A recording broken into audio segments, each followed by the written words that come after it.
Sakderenge nglajengaken mirsani video sakjangkepipun, kula aturi kapurih nutul tombol subscribe supados boten ketinggalan video salajengipun. Kagem kemanfaatan video menika, monggo dipun like, komen, lan ugi share. Mugi panjenengan sedaya pinaringan seger waras, bejo donya bejo akhirat, rahayu rahayu rahayu sagung dumadi.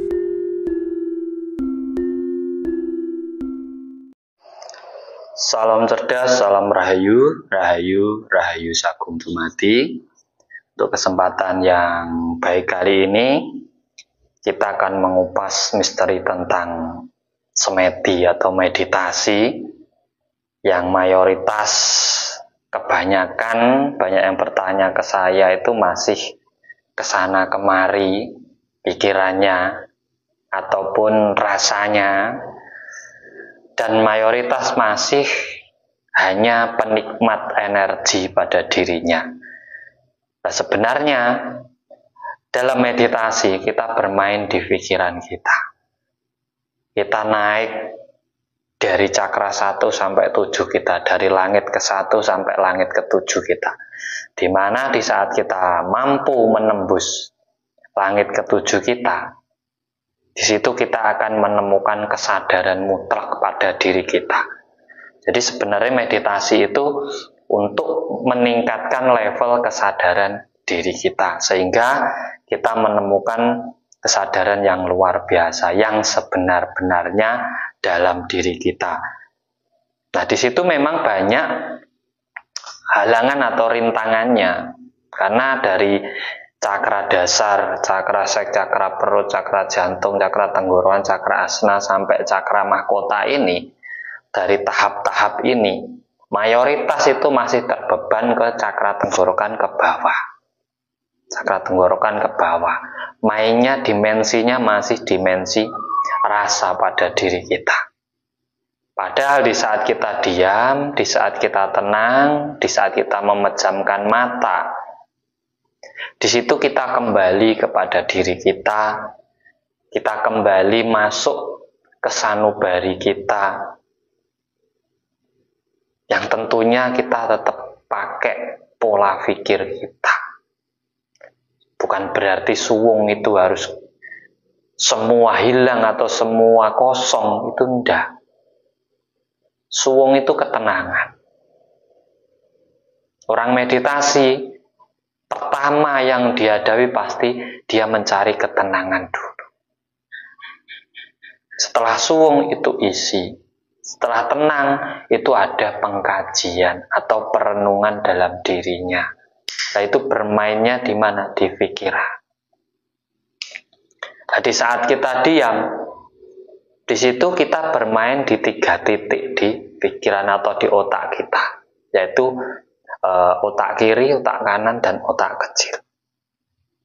Otak kiri di situ disimbolkan sampai punya angan-angan, punya cita-cita, mempunyai memori sampai menanamkan memori itu di otak kiri sampean. Otak kanan itu sebagai sampean melihat kenyataan pada diri sampean, pada hidup sampean. Nah, otak kecil nanti akan memberikan petunjuk cara dan solusi di mana sampean ingin mewujudkan apa yang sampean inginkan tersebut. Nah, 3 titik ini harus sinkron di saat kita bermeditasi. Makanya ada yang dengar suara dari batinnya, sebenarnya itu dari otak kirinya. Mendengar suara, melihat cahaya, merasakan getaran, melihat sosok, itu masih permainan di alam bawah sadarnya sendiri gitu.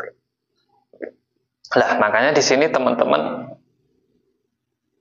tak bikinkan video ini agar apa? Di saat kita diam, kita meditasi, kita benar-benar menemukan apa yang menjadi tujuan kita dalam meditasi.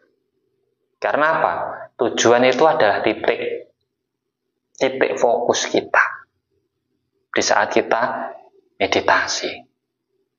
Ada yang bilang, Kang Tro, itu titik fokus itu adalah di saat kalau pengen enak itu mengamati keluar masuknya nafas.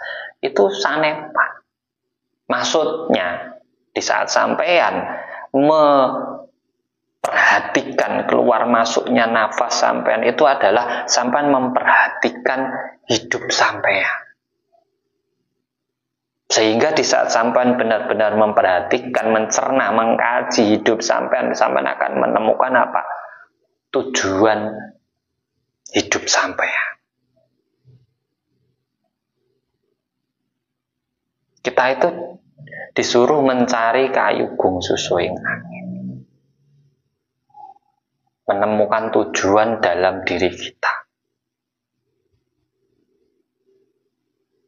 Dari perjalanan golek tapai kuntul mabur itu tadi. Kita mengkaji sejarah perjalanan hidup kita. Ya perenungan itu pasti, pikiran pasti bermain. Ya kalau kita meditasi pikiran kosong, pikiran tuh nggak mungkin bisa kosong. Kalau pikiran kosong, nanti sampean lama-lama bisa stres. Karena sudah nggak punya apa? Harapan. Nggak punya cita-cita.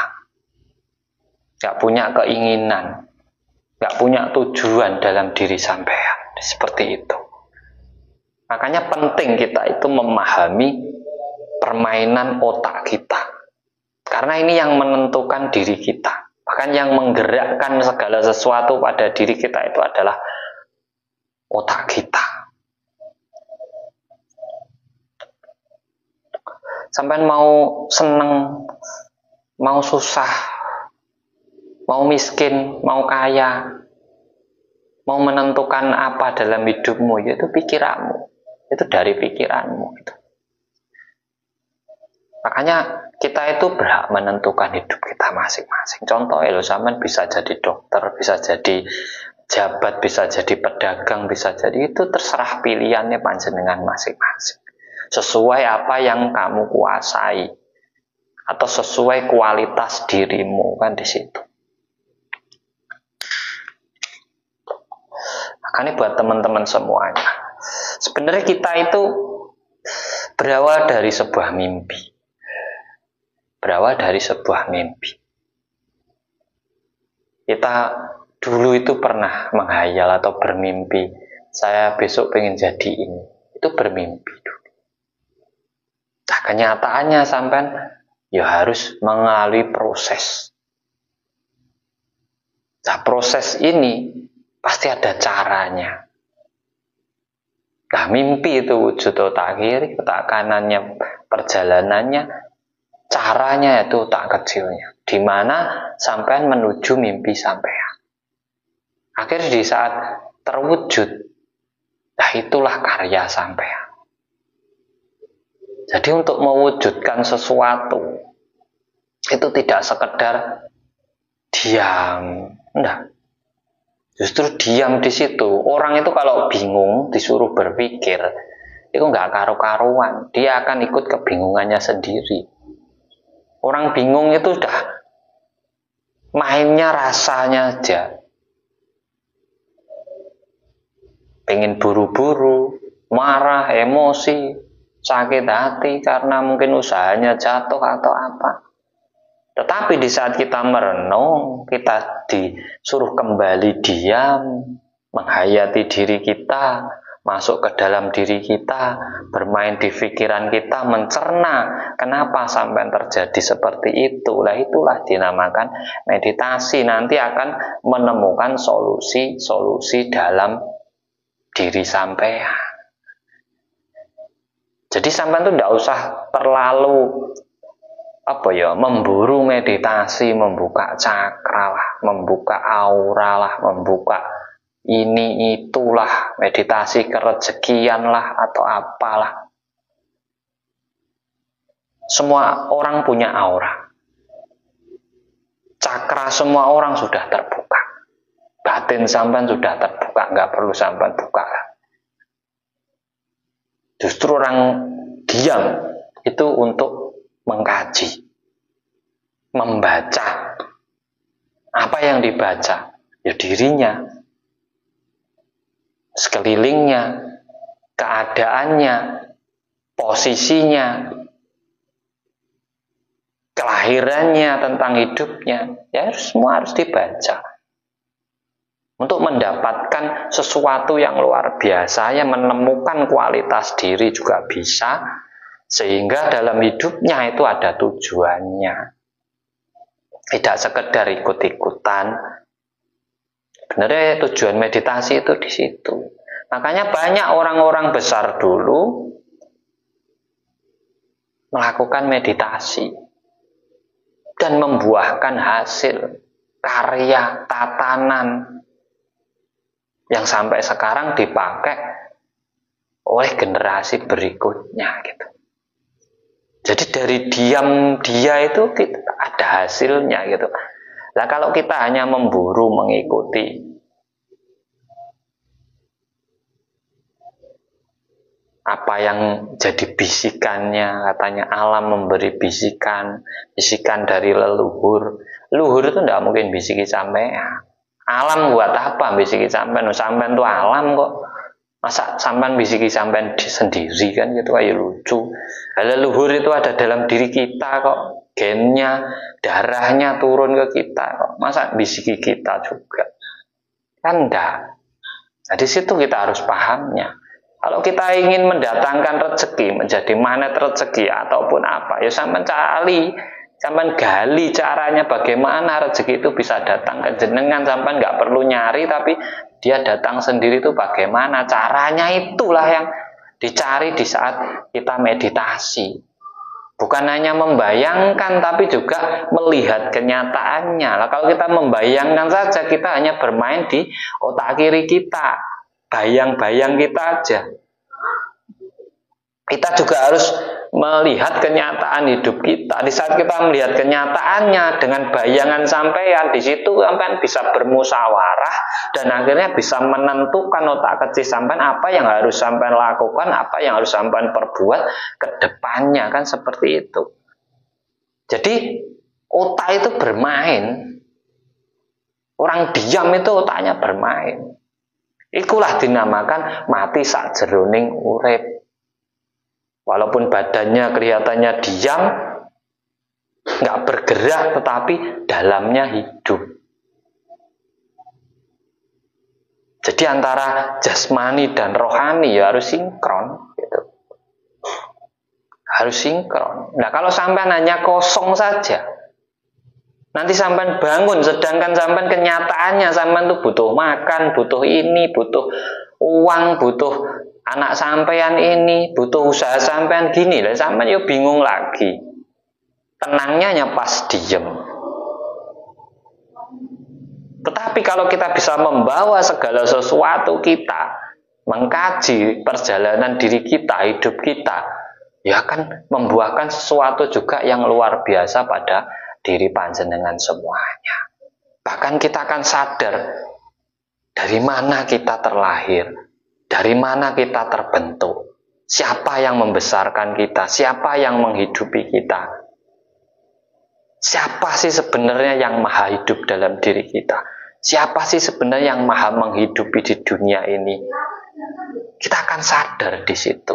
Di saat sampean mampu naik ke langit sabtuju pada diri sampean, yaitu kesadaran diri yang luar biasa itu tadi. Itu didapat dari kajian sampean dengan otak kanan, otak kiri, otak kecil ini kalau sinkron, kalau bersinergi, sampean akan menemukan kesadaran diri yang luar biasa. Sadar diri, tahu diri, mawas diri, bahkan bisa menemukan jati diri. Barang siapa yang ketemu jati dirinya, tahu dengan dirinya, dia tahu dengan Tuhannya. Kalau sampean sudah tahu Tuhan sampean, apa sih yang enggak dalam hidup sampean? Masalah apa yang tidak selesai? Jadi tidak hanya kenal tapi tahu gitu. Nah itu proses memang. Proses menemukan Dewa Ruci dalam diri kita itu seperti itu. Harus naik ke Gunung Reksomko atau Condro Dimuko lah. Harus mencari kayu gung susu angin. Harus bisa mengalahkan dua raksasa dalam keheningan kita, apa itu telinga dan mata kita yang wujudnya dari batara indera dan batara bayu. harus bisa menyelam ke samudra Minangkalbu, harus bisa mengalahkan naga dalam diri kita, yaitu hawa nafsu kita. Sehingga kita bisa benar-benar menemukan dewa ruci atau daya pikir yang murni atau kemurnian diri kita. Yaitu perjalanan memang step by step. Dan harus ada hasilnya. Pasti punya tujuan. Perkudoro aja meditasi ada tujuannya. Siapa yang meditasi nggak punya tujuan? Punya tujuan semua. Dan akhirnya ada hasilnya. Nah kalau kita meditasi bertahun-tahun tapi nggak ada perubahan dalam diri kita, juga nggak ada hasilnya, sakti enggak, kaya enggak, maju enggak, hanya cari aja cara-cara, ya buat apa kita meditasi? Karena semua orang itu sebenarnya setiap hari juga meditasi. Nah, disitulah rahasianya, di mana di saat kita bermeditasi, di situ kita bisa mengkaji, menggali, membaca, mencermati, sehingga kita bisa menemukan pemikiran yang jernih, yang sejati dalam diri kita. Nah itu nanti meditasinya baru luar biasa. Nah ini semoga bisa menambah wawasan buat teman-teman semuanya. Ya kalau sampai meditasi ini masih membuka cakra, kundalini, ingin tenang saja. Hidup kok tenang, hidup itu nggak ada yang tenang. Ketenangan hidup itu kalau kebutuhanmu tercukupi, itu baru tenang. Kebutuhan batin ataupun kebutuhan ragani sampean itu tercukupi, ya tenang. Nah, kalau nggak tercukupi, sampean tenangnya sesaat. Jiwaku biar tenang, loh jiwa kok tenang.